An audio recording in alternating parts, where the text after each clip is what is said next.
Queridos, nós temos com muito prazer falado sobre um tema, e esse tema é fundamental para entendermos a salvação. As duas palavras que juntas, nós fizemos ali um bannerzinho para que vocês pudessem memorizá-las. As duas palavras juntas, elas significam salvação. Então, esse mês de janeiro, eu estou falando sobre arrependimento, que é uma das palavras. Vou pedir para que os irmãos leiam comigo, por favor.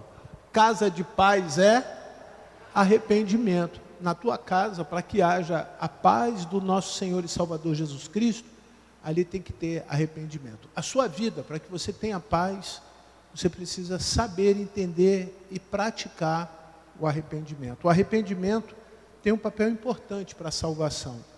Quanto à fé, não existe fé verdadeira sem arrependimento verdadeiro. Quem crê no Evangelho, se arrepende dos seus pecados e entrega a sua vida a Jesus. Arrependam-se, como diz lá o livro de Lucas, no livro de Atos, capítulo 3, e voltem-se para Deus para que os seus pecados sejam cancelados. Então, uma das finalidades do arrependimento é cancelar, ou seja, apagar o pecado. E óbvio, talvez isso não esteja muito claro para alguns, mas uma vida que deseja estar perto de Deus precisa cada dia diminuir o seu pecado.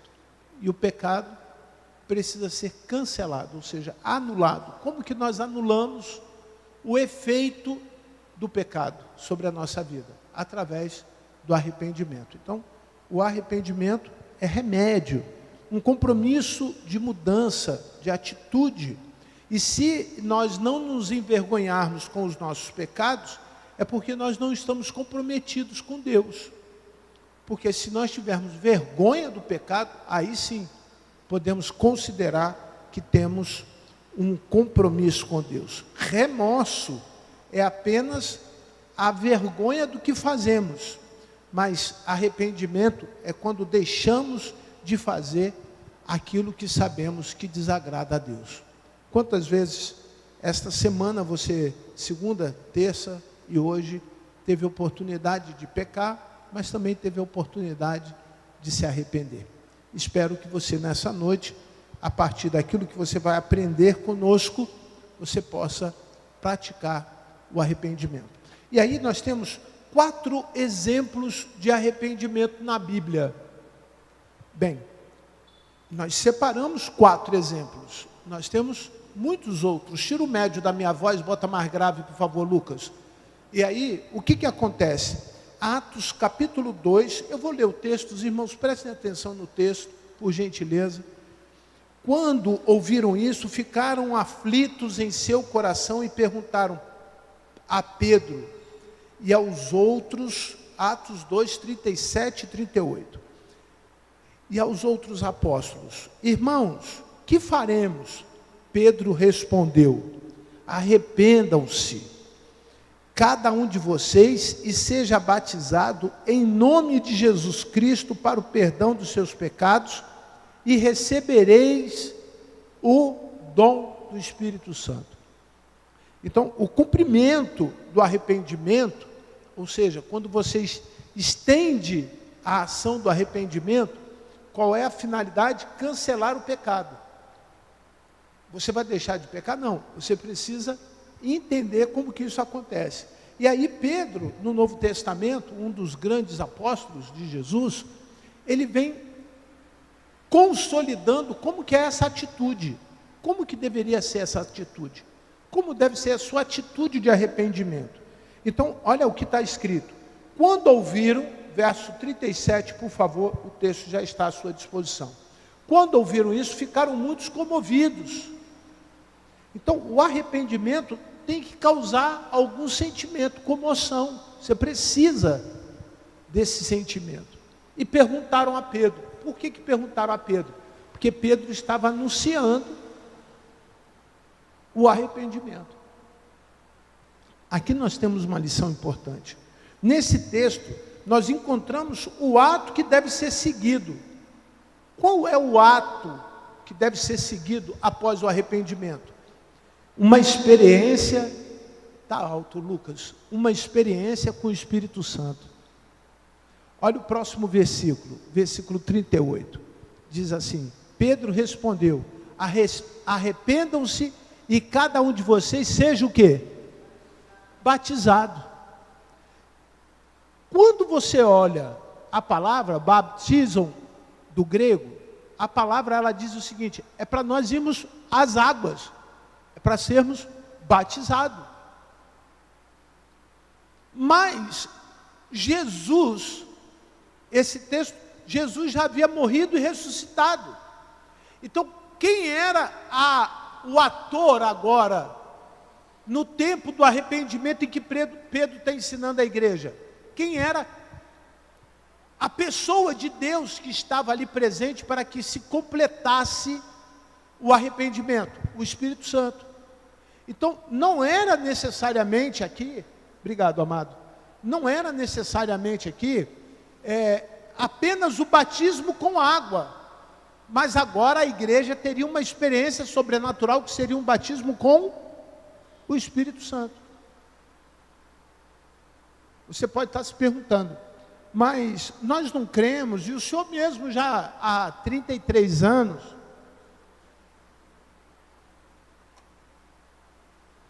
não nos ensina que quando eu aceito a Jesus, eu sou batizado com o Espírito Santo? Sim. Porque nós não teremos uma ferramenta, e essa ferramenta, ela é fundamental para você se relacionar com o pecado. Porque quem te convence do pecado é o Espírito Santo. Quem diz para você que você está errado ou não, é o Espírito Santo. Mas a intuição de Pedro, ou seja, o propósito de Pedro, a missão de Pedro, era fazer com que a igreja, mesmo que já tenha conhecido de Jesus, tivesse o batismo com o Espírito Santo. Então, em primeiro lugar, no momento em que você aceita Jesus, você recebe o Espírito Santo. E como que ele atua nesse primeiro momento na minha vida, na minha cabeça e no meu coração? Me fazendo enxergar o pecado. E à medida que eu vou me arrependendo do pecado, o que é arrependimento do pecado? Faz o quê? Cancela o pecado. Repete comigo assim: o arrependimento cancela o pecado. Então, à medida que o pecado vai sendo cancelado, você vai tendo experiências o quê? Espirituais. Quanto menos pecado, mais espiritual. Quanto mais pecado, menos espiritual. Vocês compreenderam isso? Compreenderam? Compreenderam? Vamos pensar numa panela. Uma panela cheia de água quente. Pastor, vai queimar. Vai. E aí você pega as suas mãozinhas, as duas, e devagarinho vai introduzindo ali naquela água. E vai colocando na água.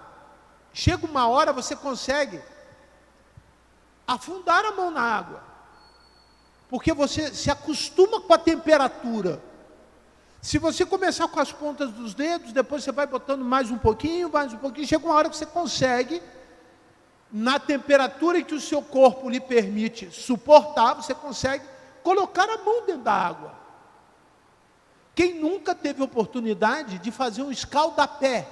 O que é o escaldapé? Você precisa botar uma bacia com água quente, e no momento em que você vai colocando os pés sobre a bacia, você vai percebendo que a temperatura da água vai se tornando suportável à temperatura do seu corpo.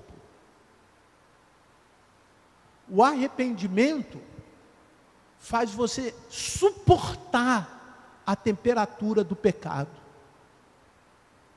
O que faz a sua cabeça não funcionar bem, o que faz o seu coração não funcionar bem, é a temperatura do pecado.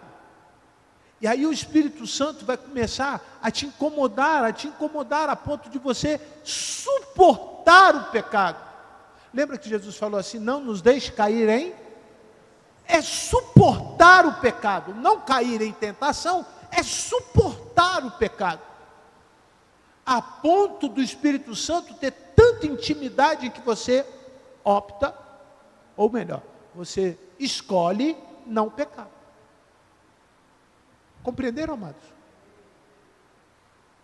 Tem alguma novidade aqui? Tem. Qual a novidade?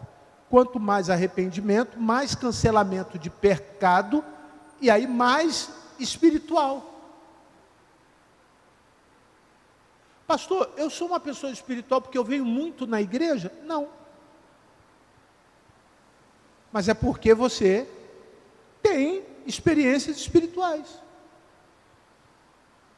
Pastor, eu tenho meus pecados cancelados quando eu compro cesta básica e ajuda a distribuir para os irmãos que não tem na igreja? Não. Mas quando você tem experiências o quê? Espirituais. Pastor, eu tenho os meus pecados cancelados quando eu dou oferta e dízimo? Não. Essas coisas que foram faladas aqui, elas são espirituais, mas elas não te levam a ser espirituais. O que te faz uma pessoa espiritual é cancelar pecado. É você levantar e falar assim, pequei, Jesus me perdoa. Arrepender. Ninguém é melhor do que ninguém. Vocês não fiquem preocupados, porque Pedro não está aqui. Eu sei que pela obra do Espírito Santo, Jesus está neste lugar, amém? Mas o apóstolo não, já morreu, virou pó. A propósito, quero comunicar oficialmente a perda da nossa família, do Carlos Augusto da Cunha, o Zico, esposo da Rosângela Ataíde, faleceu hoje e será sepultado amanhã. Orem pelos familiares. Mas o que eu quero dizer é que Pedro não está aqui, mas pela fé nós cremos que Jesus está, amém? E como que se manifesta as coisas espirituais de Jesus? Através do Espírito Santo. É claro que alguns vão dizer, mas eu tenho o Espírito Santo, mas pode ser pouquinho demais para a quantidade de pecado. É essa que é a questão. Está fervendo a tua panela e você está dentro. Tem um desenho do Papalégua, eu acho que todos já viram esse desenho, lembra? Daquele que fazia pipi e lembra? Que o lobo bota uma panela e bota uma pedra em cima, para o Papalégua passar embaixo, pisar em alguma coisa, a pedra cair, e ele joga a panela, como se fosse uma catapulta de coisa quente em cima do Papalégua. Só que vocês sabem que nunca dá certo o que o lobo faz. Quero dizer uma coisa para alegrar o coração de vocês. Preste atenção. Isso é espiritual. O diabo de alguma forma é como o lobo. Está todo dia tentando arrumar uma armadilha para pegar você.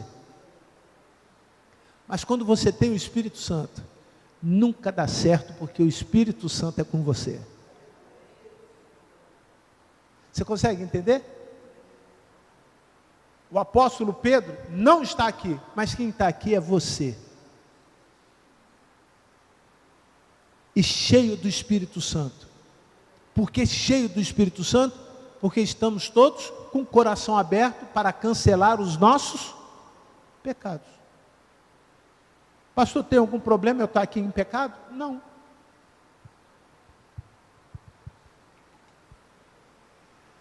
Vou repetir a pergunta.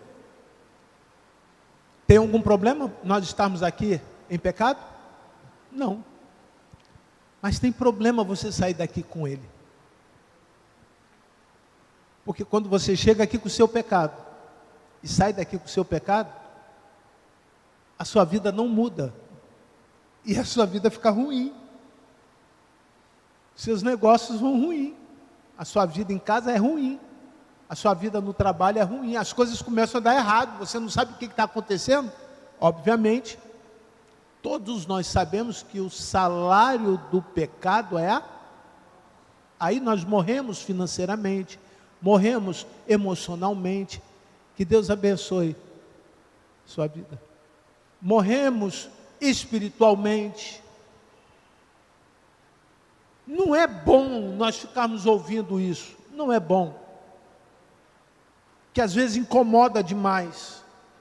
Mas sabe o que Pedro estava dizendo? Olha, a vida de vocês, ela é do jeito que é, única e exclusivamente responsabilidade sua, porque o Deus que eu quero ofertar para vocês, o Deus que eu quero dar a vocês, é um Deus cheio de graça, cheio de favor. E pode ser que você não esteja recebendo o favor de Deus, porque está longe de Deus. O que você precisa fazer? Vir à igreja. Talvez deveríamos fazer uma corrente de 356 dias. Não é corrente de 7 dias, de um mês. É o propósito de 10 semanas. Eu estive conversando com uma pessoa, ela disse assim, eu preciso ir para uma igreja. Eu falei, vai lá próximo da tua casa, tem uma igreja. Cara de Leão. Ela falou, mas eu fui lá, e ela deu uma característica da igreja, eu não vou citar aqui por uma questão de ética, e ela não gostou. Eu falei, mas você precisa ir para uma igreja, você precisa da igreja, você precisa de um lugar onde você ouça a respeito de Deus. E às vezes nós estamos procurando um lugar que nos é conveniente, em que eu ouça o que eu quero ouvir, em que o pastor tenha a facilidade de me ensinar e que seja confortável para o meu coração. Eu não quero um lugar onde eu tenho que trabalhar para tirar o pecado. O pecado é teu, não é da tua mãe. O pecado é teu, não é do pastor. O pecado, você não transfere isso numa carteirinha dizendo assim, leva por favor para mim 50 quilos de pecado. Não leva. Mas quando você chama Jesus, prepara o glória, igreja, prepara o glória, e diz para ele assim, Senhor Jesus, leva o meu pecado. Leva, Senhor, o meu pecado. Sabe o que Jesus faz? Ele leva o seu pecado. Por isso eu estou na igreja, porque Jesus está aqui. Quando eu tenho o meu pecado, eu digo para Jesus, Jesus, leva o meu pecado, Jesus. Cancela o meu pecado, Jesus. E quem tem autoridade no céu e na terra para fazer isso é Jesus. Por quê? Vou ensinar aos mais novos. Porque Jesus veio, saiu do trono, onde ele estava lá no céu, perfeito, não tinha pecado nenhum. Veio para a terra, morreu, aí lá na cruz do Calvário aconteceu uma coisa, chamado sacrifício. Eu não posso fazer esse sacrifício. Você não pode fazer esse sacrifício. Mas ele fez esse sacrifício por mim e por você. Então, quem pode, tem a autoridade de Deus para levar o pecado, é ele. Porque ele é que morreu pelos nossos pecados. Você não ouve isso no botequim, num show do Belo. Ninguém vai estar lá sentado falando do amor de Deus para você. Você não ouve isso no supermercado. Por mais, eu fui abastecer, e quando eu acabei de abastecer, o cara viu que eu era crente. Eu não sei, no meu carro não tem Bíblia, mas ele olhou e falou assim, você é crente? Eu falei, sou. A paz do Senhor para o senhor. E eu fui pagar a gasolina no Pix. Normalmente, é a coisa muito, muito interessante, eu olhei e não tinha sinal. O que eu fiz? Senhor, manda um sinalzinho, porque eu preciso pagar a gasolina. Eu acho que ele ouviu eu orando. Aí ele começou a falar assim, ora mesmo, varão, ora que a vitória vem. Daqui a pouco o sinalzinho, pum, eu consegui pagar. Irmão, pode não ser uma experiência tão grande, mas é minha experiência com Deus. Pode não ser que eu pedi a Deus para abrir o mar vermelho. Pode não ser eu ter feito a chuva de hoje, chover em São Paulo e Minas Gerais e inundar 4, 5 cidades. Mas eu tive a minha experiência com Deus. E aí eu quero perguntar a você, e você? Deus não nos extingue, não nos separa do seu amor. Nós é que vivemos separados do amor de Deus. Então eu preciso de um lugar onde o meu coração se encha de coisas espirituais. E eu vou falar uma coisa bem baixinho para os irmãos. O sacrifício que vocês fizeram para estar aqui hoje, com toda a chuva, com todo o movimento que às vezes acontece para nós não chegarmos aqui, Deus está vendo. Eu vou repetir isso para você. Deus está vendo. Porque, obviamente, nós não conseguimos mensurar, quer dizer, dar tamanho para as dificuldades. Mas nós tivemos dificuldades para estar aqui. E você venceu essa dificuldade. Você rompeu com a dificuldade. Você não interferiu na vontade de Deus hoje para que você conhecesse tão somente o que Deus fez por você. É lhe dar a oportunidade de lançar sobre ele o seu pecado. Nós temos comumente, essa palavra não é muito falada, mas é assim, de uma maneira cotidiana, nós não conseguimos entender por que nós não somos tão espirituais como deveríamos. Não somos porque não queremos.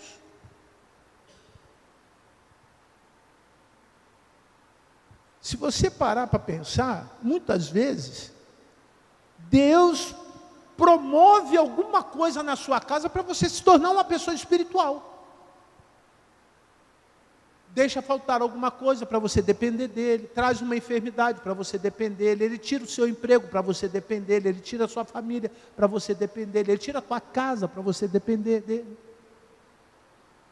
Ele tira a sua igreja para você depender dele, ele tira o que ele quiser, porque tudo, você é apenas um mordomo. Sabe o que significa isso? Mordomia, sabe? É administrador. Essa roupa que você tem não lhe pertence. Ele tira tudo que ele quiser de você, para você aprender a depender de quem? Dele. E aí, o que é depender? Você sabe quando você vai e bota alguma coisa na balança? Você certamente já foi no sacolão. E pegou um saquinho, esse saquinho transparente, e colocou ali 12 laranjas. Porque uma dúzia, são quantas laranjas? Uma dúzia. 12. Mas a laranja, ela é a peso, é a quilo. E você pegou 12 laranjas achando que fosse dar o quê? 1 quilo. Só que não dão 1 quilo, dão 2,5 quilos, quase 3 quilos de peso. O volume daquela laranja. Irmão, quando você vem na igreja, Deus faz tantas coisas espirituais, você vai botando na tua sacola espiritual o que você quer. Uns gostam mais de orar, outros gostam mais de cantar, outros gostam mais de servir, outros gostam de ofertar, outros são mantenedores, outros gostam de falar, outros gostam de fazer outras coisas. Tudo isso é bom. Tudo isso é bom. Mas você já reparou que tem gente que está pertinho de você, que está mais vazio do que você? Você consegue enxergar, às vezes, o irmão que é espiritual e o irmão que está tentando ser espiritual? O que está cheio de Deus e o que está pela metade de Deus? Ou aqueles que estão quase zerados de Deus. Ele é de Deus, mas ele está zeradinho. O combustível dele espiritual está lá embaixo. Você já conseguiu reparar isso? Posso lhe dar uma sugestão? Procure os que estão cheios de Deus e fique perto deles. Porque se você ficar perto dos que estão vazios, você vai ser um crente vazio. Se você andar com quem não tem a observância da palavra de Deus, você não vai saber a palavra de Deus. Se você não caminhar com os que estão buscando o Senhor de verdade, e cumprindo, obedecendo ao Senhor, você não vai ter nada além do que você é. Pastor, mas eu já sou salvo. Show de bola, irmão, legal. Eu quero mais de Deus. Não sei você. E por que eu quero mais de Deus? Vamos agora ao segundo modelo de arrependimento.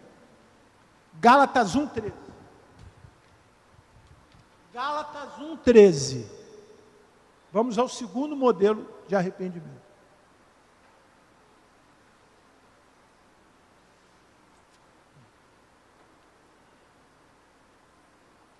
A conversão de Paulo. Vocês ouviram qual foi o procedimento no judaísmo? Como perseguiam? Vou ler ali. Consegue botar, não? Travou. Então vou ler aqui mesmo.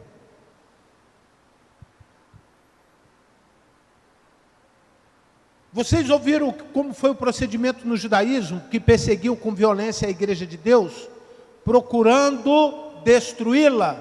Essa era a situação de Paulo quando a igreja surgiu no mundo judaico. Ele perseguia o cristão e os prendia covardemente e matava. Mas depois de ter um encontro verdadeiro, preste atenção, vamos seguir aí a leitura. Depois de ter um encontro verdadeiro e renovar-se com Jesus, a sua conduta muda completamente. Agora, vamos ler o versículo, para você entender o que está acontecendo aí. Porque vocês ouviram qual foi, no passado, o meu modo de agir no judaísmo. Como era? Como era o apóstolo Paulo antes de Jesus Cristo? Muito simples, diga assim, mau. Pode repetir? Cruel, covarde. Era um terror. Era um terror. Tem um episódio que quando Paulo ia chegar na cidade, todo mundo ficou com medo, se preparou e foi lá, arrancou a roupa de Paulo, mas ele já era convertido, mas ninguém sabia. Deram um couro no apóstolo, deram um couro no pobrezinho do Paulo, e ele sofreu tudo aquilo por amor a Deus. E as pessoas falando assim, não era o Paulo que a gente conhecia. Não era o Paulo. Olha, se fosse o apóstolo, se esse fosse o Saulo lá, o cara que, de Tarso, que vinha, era um centurião. Centurião ele era chefe de 100 soldados romanos. Ele era um centurião romano. Ele tinha autoridade sobre 100 homens armados, bem treinados, habilitados para matar de forma má, cruel, covarde e sem medo. Eu posso até completar, que vocês sabem muito bem o que é uma legião. Legião eram 100 homens, mal, terríveis, que estavam com autoridade do Estado para matar.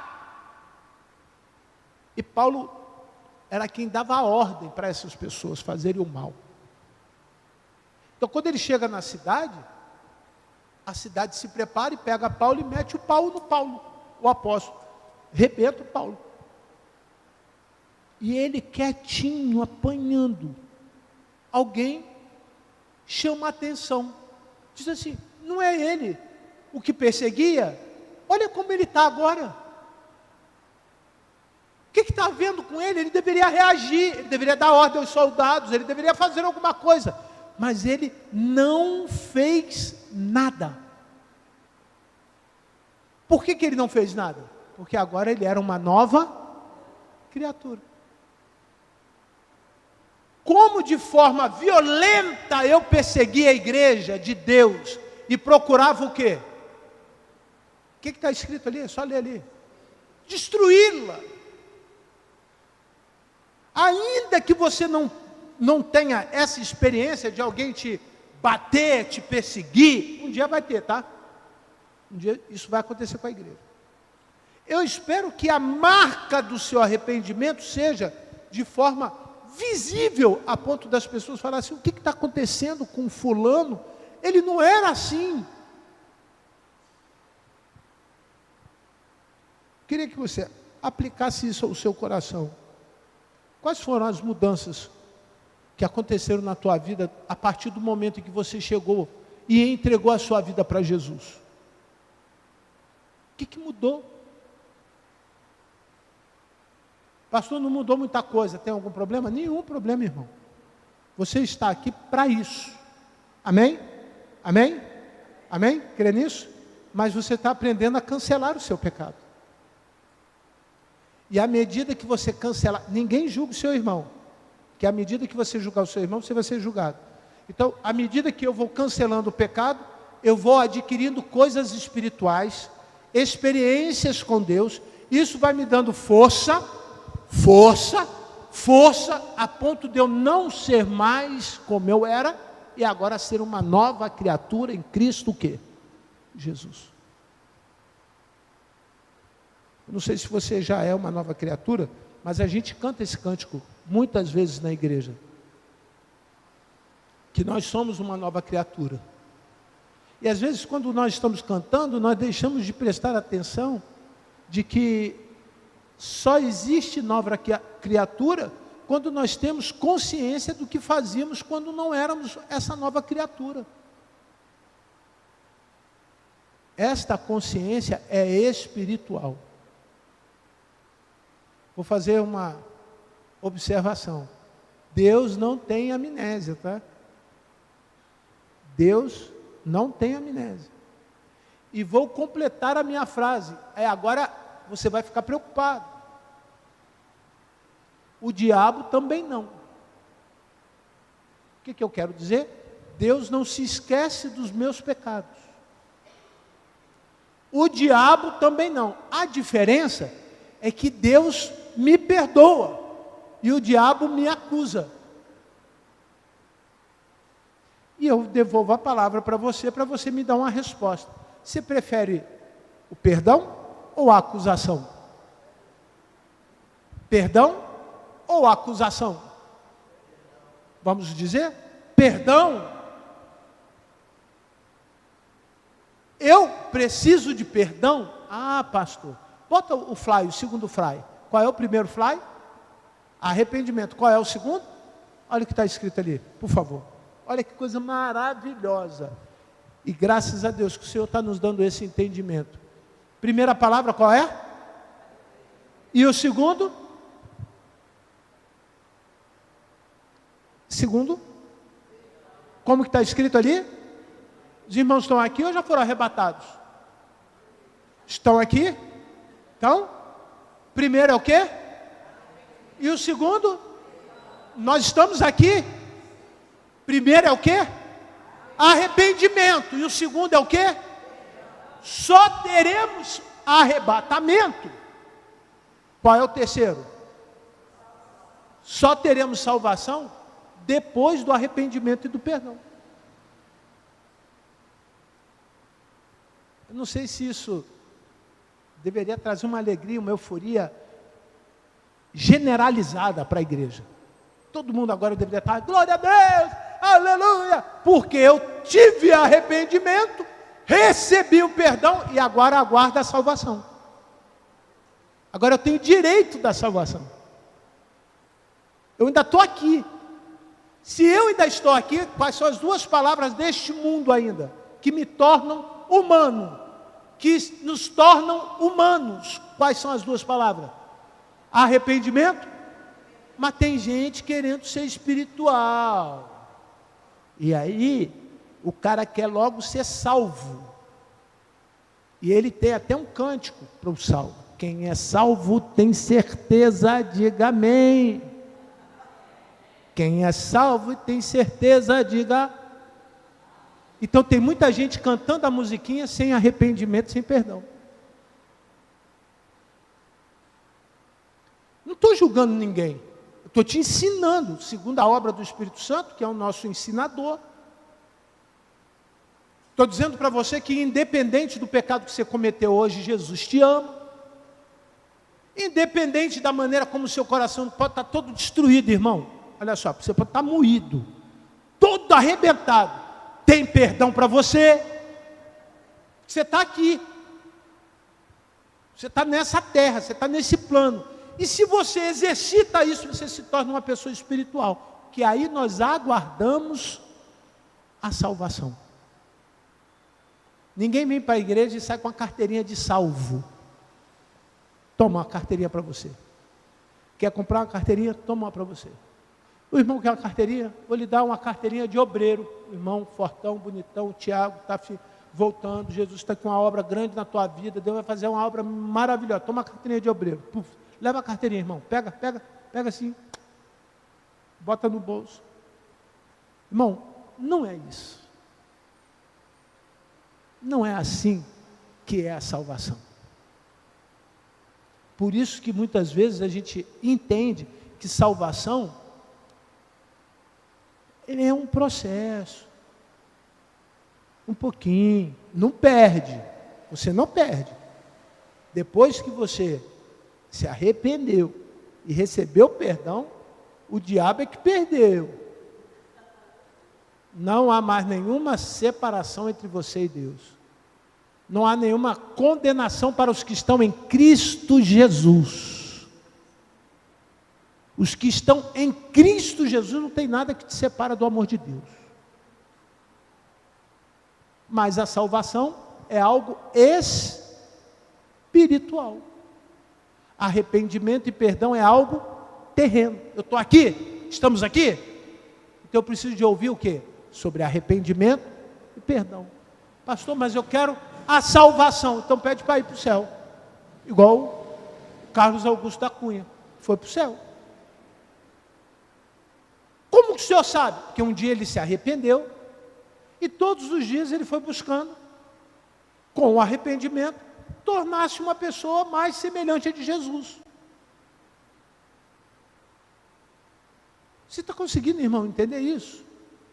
Pode ser que tenha alguém na tua casa que não vem na igreja, você está perturbado. Ah, aquele cara não vai para o céu. Mas tem muita gente vindo na igreja que também não vai.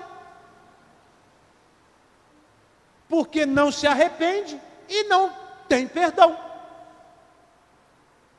Você precisa estar aqui esperando o arrebatamento, esperando o céu. A salvação é para os que creem. Lembrem disso. Não é assim que Jesus falou? A salvação é para quem crê. E for batizado, esse será o quê? Salvo. Tem que crer, tem que acreditar que salvação é coisa espiritual. Por isso nós estamos na igreja. A igreja é espiritual. Nós não podemos negociar as coisas espirituais. Se abrirmos mãos das coisas espirituais, aqui vira um salão de gente. Uma pessoa falando e uma porção de gente ouvindo. Mas como nós cremos que Deus está neste lugar, amém? Então é um lugar espiritual. E se é um lugar espiritual, aqui tem salvação. Por isso nós precisamos ensinar sobre o arrependimento e sobre o perdão. Por último, amados, não menos importante, Lucas 15, 21. Depois de se encontrar com a salvação, o que ele faz? O que essa pessoa tem que fazer? Lucas 15, 21. Todos nós somos filhos, então vamos como filhos ler o texto em Lucas 15, é a parábola do filho pródigo, a parábola do filho que se perdeu. A história que Jesus conta para ensinar uma mensagem notável, transformadora de uma pessoa que tinha uma vida maravilhosa e de repente ele opta, ele escolhe, vou trocar opta por escolha mais uma vez, ele escolhe ficar longe de Deus. E ele se cansa dessa vida. Ele diz, eu não quero mais essa vida. Eu esbanjei a minha vida do jeito que eu quis, fiz tudo que eu quis, mas eu não tenho paz, eu não consigo ter alegria, eu não tenho mais prazer em nada. E aí ele pensa assim. E o filho lhe disse, por favor, leia. Pai, pequei contra Deus e diante do Senhor. Já não sou digno de ser chamado seu filho. Segue o versículo 22. O pai, porém, disse aos seus servos. Olha para mim um minutinho antes de nós seguirmos ali. Você certamente já sabe o que aconteceu. Por que o pai não falou nada com o filho? Lembra que eu falei que o pai não esquece, mas o pai não acusa? Lembra disso? Lembra? O diabo também não esquece, mas ele é o quê? Acusador. Ele vai te pegar e vai, ó, seu isso, seu aquilo, você tem que morrer mesmo, e vai te sapecar, tá? Mas Deus não. Deus não. Aí o pai vira para os servos, e eu vou lhe explicar por que para os servos. Porque os servos, nós que estamos mais próximos das coisas espirituais, nós sabemos onde as coisas espirituais estão. Vou repetir porque isso é forte. Vou repetir para o irmão. Nós que somos espirituais, nós sabemos aonde estão as coisas espirituais. Quer ver um exemplo? Quando você precisa de ajuda e você vai buscar Deus, o que você faz? Ora. Não é assim? Você pode ter um ano sem orar. Aconteceu uma coisa ruim, você faz o quê? Ah, meu Deus, Senhor, me ajuda. Pai, olha, se o Senhor me ajudar, eu vou voltar para o Senhor. Já aconteceu isso com você? Claro, comigo também. Pode não ter sido com as mesmas palavras. Já aconteceu? Seja sincero, já aconteceu? Claro. A coisa está feia, irmão. Você está vendo a coisa tudo pegando fogo. Você fala, Jesus, me livra, Jesus, do mal. Já aconteceu isso com você? Já? Levanta a mão assim. Não vai sair na câmera não. Estou guardando aí as imagens. Nem na de cima, nem na de baixo. Já? Um outro exemplo. Quando você sabe onde estão as coisas espirituais, você está alegre. Recebeu uma graça é um favor de Deus. Você faz o quê? Imediatamente. Canta o quê? Louvores. Nós temos cantado um hino aqui da Maria e da Marta, que Maria escolheu a boa parte. Todas as vezes que a gente canta, Deus fala comigo. Eu vou repetir, não tem uma vez, seja afinado, desafinado, seja tocando certo, seja tocando errado, seja alto, seja baixo, não importa, porque isso é humano. Vocês estão entendendo o que eu estou dizendo? Mas como eu sei aonde estão as coisas espirituais, nós estamos ouvindo aqui coisas o quê? Espirituais. Importa se está alto, se está baixo, se está gordo, se está magro, se está branco, importa? Seja sincero, não importa, não importa. E aí eu estou afirmando para você, todas as vezes que eu ouço esse louvor, Deus fala comigo. Deus fala. E tem uma hora que a gente começa a falar, como Maria. Complete. Como é? Não enrola não, irmão, não é línguas não, varão, é para cantar.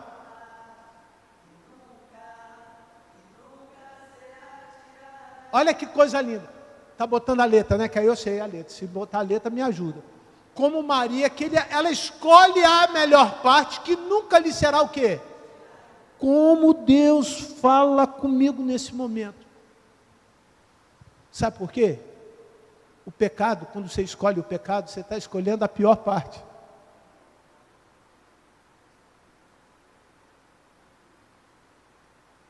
E quando você escolhe a pior parte, as coisas começam a dar errado, irmão.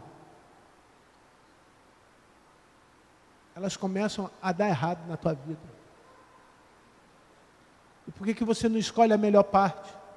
Como Maria, que estava aos teus pés e disseste a ela, essa é a boa parte que nunca lhe será tirada. Por que você não faz essa escolha? Porque às vezes não é espiritual. Os irmãos sabem que daqui de cima eu vejo a igreja, não sabe? E às vezes eu vejo com tristeza pessoas não estão espiritualmente aqui. Elas não estão vivendo o que eram para viver aqui. E se eu, humano, consigo identificar isso, imagine Deus que te fez, que conhece você desde o ventre da tua mãe. Imagine. Imagine Deus, que é Deus.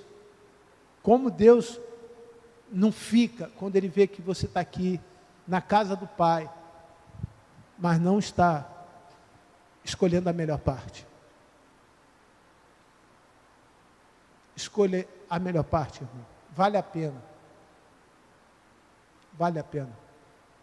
Porque nunca lhe será o quê? Tirado. Feche os seus olhos. Pai, pequei contra o céu e contra ti. Não sou digno de ser chamado teu filho. Aí o pai fala assim: ei, servo, vamos fazer festa. Porque este estava perdido, foi achado. Aleluia. Aleluia. Pode ser que você esteja essa noite precisando de uma oração forte. Eu quero fazer uma oração forte por você. Vem cantar, vem. Eu quero fazer uma oração forte por você. Para pedir ao Senhor para que as coisas espirituais sejam em primeiro lugar hoje na tua vida. Pelo menos em 1 minuto. Para você sentir algo espiritual e você falar para você assim: nunca mais, nunca mais eu quero viver outra coisa a não ser isso que eu estou vivendo agora.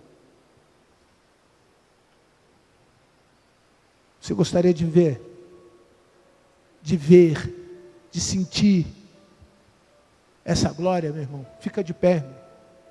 Fica de pé e peça para o Senhor. Fala: Senhor, eu não quero outra coisa a não ser o Senhor. Senhor, lá em casa, no meu trabalho, por onde eu passar, Senhor, eu quero sentir coisas espirituais, eu quero sentir as tuas mãos, eu quero sentir o Senhor, eu quero, Senhor Deus, sentir o Senhor. E a ordem de Deus essa noite, para a igreja, é para nós fazermos festa, porque você que é filho, está sendo achado agora. Senhor, obrigado pelos teus filhos que estão sendo encontrados nesse momento. Obrigado por aqueles que estavam perdidos, confusos, com medo, com o coração abatido, triste, preocupado. Mas agora por um segundo o teu Espírito Santo fez com que ele sentisse vontade de ter a melhor parte. Aleluia. Nós faremos isso mais vezes. Queremos mais a melhor parte. Abençoa-nos, Senhor Deus, em nome de Jesus. Abençoe este lugar, Senhor Pai. Abençoe, Senhor Deus, a minha vida, em nome de Jesus. Vamos.